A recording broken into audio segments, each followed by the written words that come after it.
In the 1980s, Soviet leader Mikhail Gorbachev visited London and asked British Prime Minister Margaret Thatcher a simple question: "How do you make sure people get food?" Thatcher replied, "I don't. Prices do." To a Soviet leader accustomed to central planning, where government committees dictate production, often resulting in empty shelves and long lines, this answer sounded impossible. Think about the math required to plan an economy. If you were in charge of all the pizza in your country, you'd need to know exactly how many tomatoes to grow, how much milk goes to cheese versus ice cream, and where every delivery truck needs to be. No human mind or computer can track all those variables as they change every single day. Instead of a master planner, the economy operates as a decentralized network. Prices are the data points, constant signals that route global resources exactly where they are needed, without a central office ever giving an order. Most people never learn how to read these signals, so they keep getting fooled by policies that sound good but work backwards. Once you see how these trade-offs actually function, it becomes much harder for a politician to manipulate you with simple promises. This map shows how prices function as messages. When a resource becomes scarce, the price goes up. That high number acts as a data flare, telling suppliers everywhere to rush to that location and fill the gap. When there is too much of a product, the price drops. That drop or move their materials somewhere else. This same logic governs profits and losses. Imagine a school lunch table. If you bring extra fruit snacks and trade them for things you want, your profit tells you to keep going. But if you bring raisins and nobody wants them, you take a loss. A financial loss is vital feedback.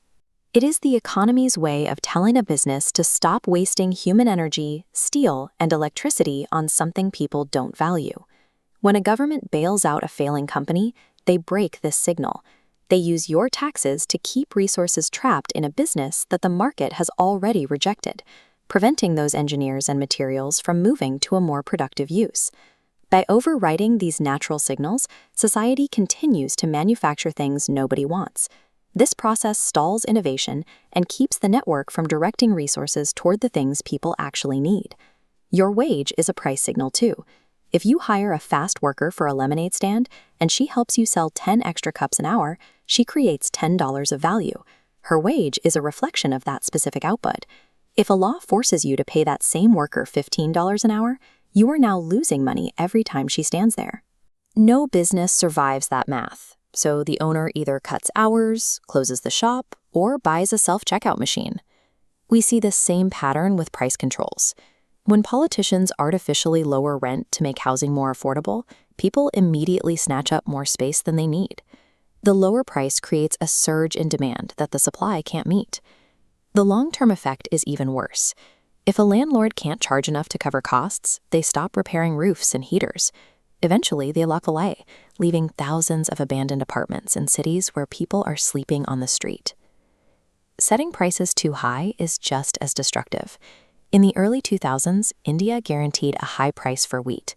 This sent a false signal to farmers, who produced 11 million tons of extra grain that ended up rotting in warehouses, while people in other parts of the country starved. The economic network responds to mathematical rewards, not political intentions. Trying to overwrite these price signals breaks the system, and in the end, it is usually the poorest citizens who pay the highest price. These rules apply directly to you. Every dollar you spend and every hour you work is a trade-off. This is the concept of opportunity cost, the idea that every choice you make is also a choice to give up something else. This chart shows the trade-off of a $50,000 car. If you bought a $20,000 car instead and invested the difference, that $30,000 could grow into $250,000 over 30 years. The luxury car didn't just cost $50,000, it cost you the future value of that investment. This individual logic scales into a primary engine of wealth, trade. When you voluntarily swap half your sandwich for your friend's slice of pizza, no new food is manufactured, yet both of you walk away with more value than you started with. This leads to comparative advantage. Imagine a lawyer who bills $300 an hour, but is also quite good at cleaning. Even though they can clean their own office, it makes no economic sense for them to do it. By paying $20 for a cleaner, the lawyer buys back an hour of their own time.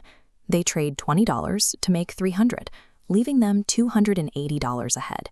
They are essentially paying someone to handle their weakness so they can double down on their strength. This math works for entire countries. International trade is not a game with winners and losers.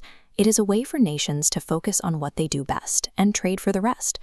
Both sides end up with more goods than if they tried to be self-sufficient. Economic literacy isn't just a set of theories. It's a framework for seeing the trade-offs in everything you do. Once you understand the signals, you stop looking for simple answers, and you become a much harder target for anyone trying to sell you a fantasy.